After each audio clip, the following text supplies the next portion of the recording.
Well, my name is John Gilmore, and I work with a couple of organizations, Children's Health Defense New York and the Autism Action Network. And my work revolves around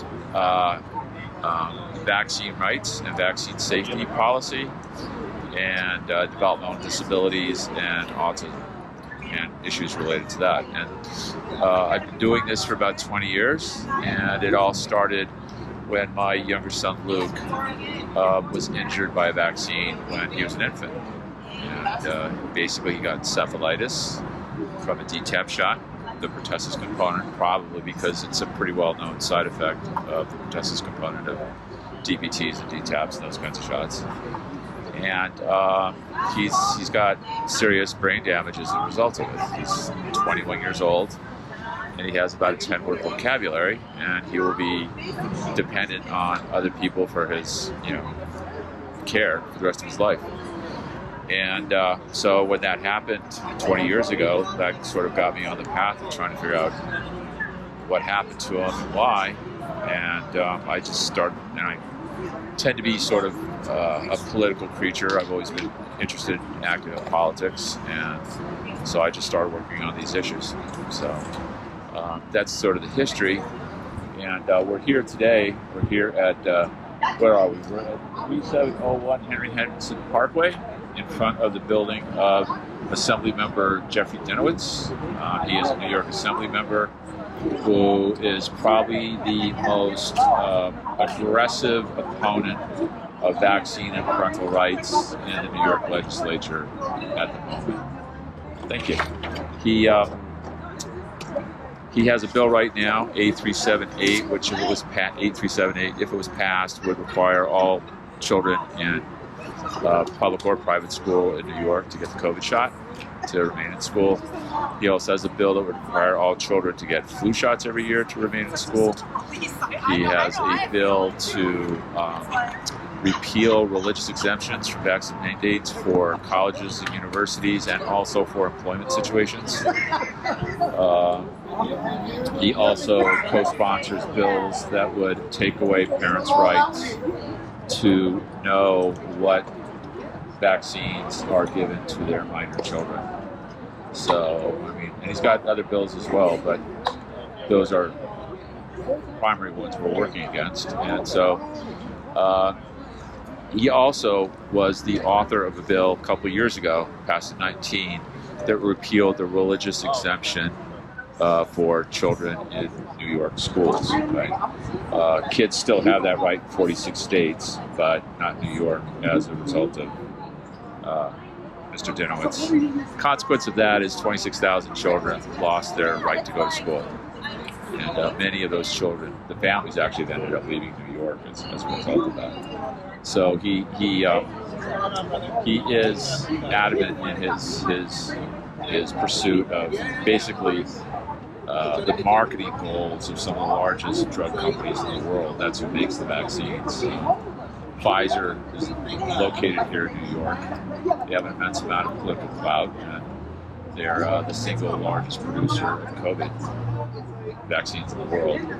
So I'm sure that has a great deal to do with Mr. Dinowitz's enthusiasm for taking our rights away.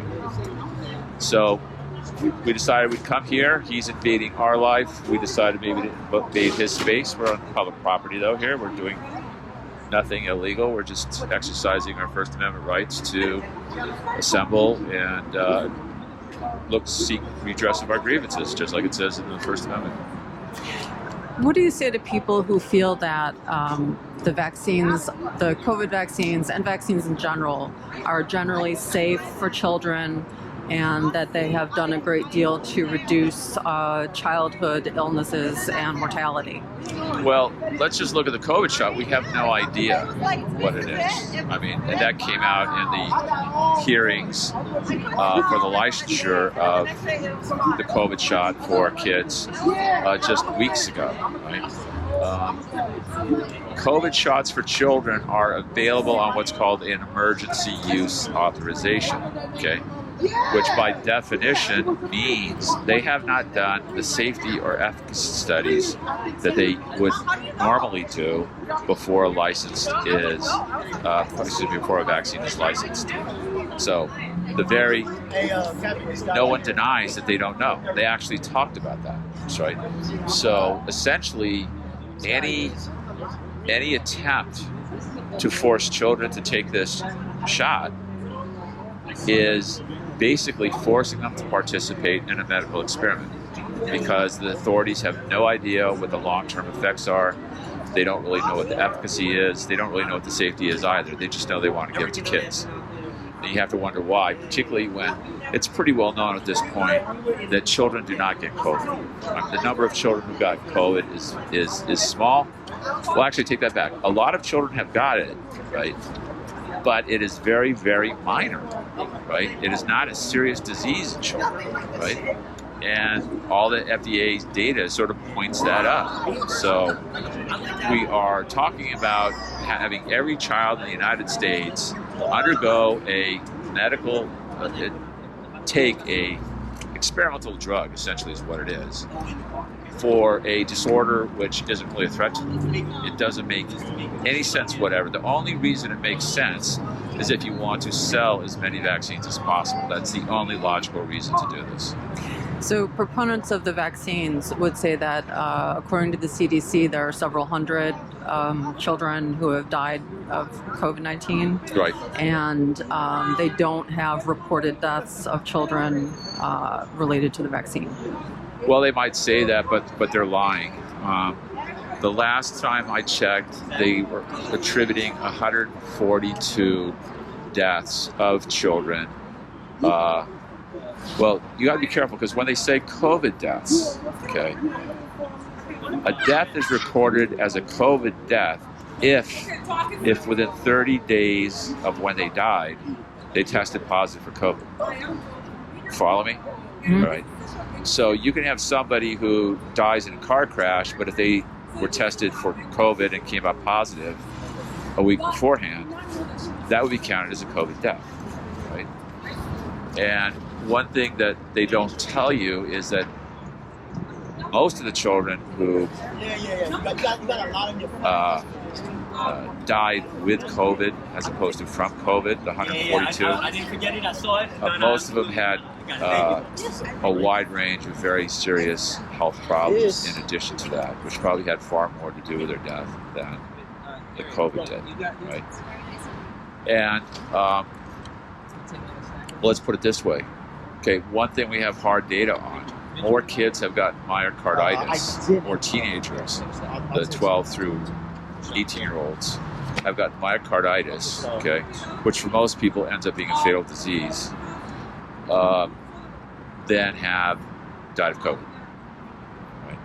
And the problem is that we do a very, very sloppy job of keeping track of vaccine injuries. Okay, the public health authorities don't want to do it because it's basically giving evidence that what they're doing is dangerous, and the same thing applies for the drug companies. So what we rely on is this federal database called VAERS, the Vaccine Adverse Event Reporting System, right? And so far they've got close to 1 million adverse events reported for COVID already, and they have reported more COVID vaccine-related deaths have been reported to VAERS in the last, it's only been a year that the vaccine's been available. It just came out last December. So in the last year, they've had more COVID-related vaccine deaths than all other vaccines combined for the entire length of time VAERS has existed, which is 30 years, right?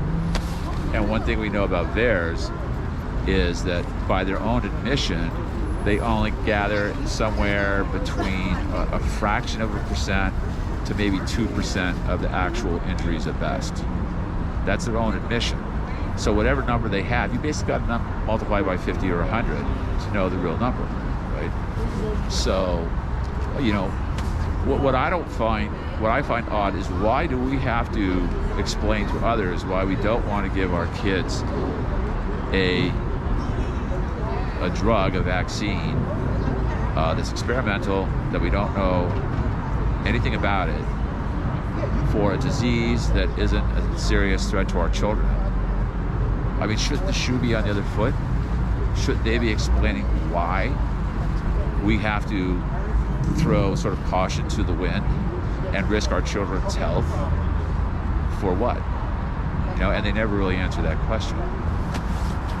Are there measures that you would advocate schools taking to protect the health of children, to protect the safety of children, to address the pandemic situation? Well, I'm not a doctor, okay? So, I am loath to tell other people what to do, okay? My concern is looking at the reasons why one should be concerned about what the government is telling us to do, right? So, I mean, quarantining people who are ill seems to make perfect sense. That's what we do with other diseases and infections, If you're sick, stay home. I think that makes perfect sense, And other than that, I just don't think it's really my place to tell people what they should do. Okay, I just don't want people who don't know what they're doing and have really serious financial interests in the outcome of what they're advocating. I don't think they should be telling us what to do. Is there anything you'd like to say about the protest today, how it went? And great. There's been a protest movement ongoing for some time in New York City. There has been. Yeah. What do you think about that? I think it's great. I think it does. I think it really it bears witness that there's a problem here, and I think it encourages people who have questions about this whole process that we're going to go into, ask those questions and to express their concerns. And I also think it puts the people who are like Dinowitz in the building here, who are the architects of this, complete usurpation of our basic human rights. It puts them on notice that we're not going to tolerate it, right? That we're here expressing our First Amendment rights to let them know that he's doing the wrong thing. And, I think a lot of people walking by see us, and I think it just sort of encourages people to be active in making decisions for themselves.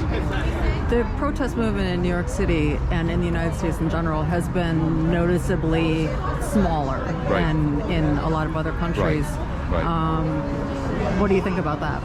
Well, I think one of the reasons why that's going on, for one thing, we're way bigger than Europe. I mean, when you look at what's going on, they talk about the huge protests that might happen in London or Paris, right? Well, the United States is vastly, vastly bigger. I mean, we've got Paris. Well, we don't have Paris. We have Atlanta and Chicago and San Francisco and LA and New York and Dallas, and the list of massive cities just goes on and on and on. And also, what you got to remember is that in a lot of the country, basically, like in Florida and Texas, most notably, they have simply told Fauci and the president and the FDA and the CDC and Pfizer, we're not having any of this, okay? We're opting out, right? If you go to, say, from New York, where it's just incredibly repressive, you got to show your ID and give your medical information to go in to buy a cup of coffee, okay? That's what it is in New York City right now, right? You go into Florida, there's none of that. There's no mask requirements unless you want to wear it, okay? There's no vaccine passports. There's no, they're not firing people because they didn't get shots to go to work. And their COVID uptake rate, their COVID rate is far lower than New York's, right? And so I get back to your question, is that it seems like in Europe, they make a rule for all of France, and they make it for all of England, all of Germany. Here we do it state by state, and sometimes just city by city, right? So you can have a city like New York, which is just beyond repressive in what they're doing, and then you can go to Pennsylvania, they're not doing any of it. Right. So I think that's part of it. And yet, in New York City, it hasn't generated. There are about 9 million people in the New York City metropolitan area. Something like that. And it hasn't generated No. as large a response as No. And I think that's it. Well, one thing is also, it's like as soon as you get out of New York City, there's no vaccine passports. And up until recently, they weren't firing people. And I think part of it is that New York City politically, I don't even know the terminology to describe it.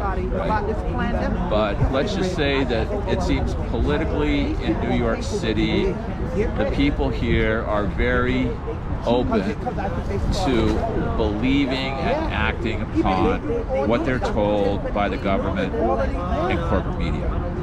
Right?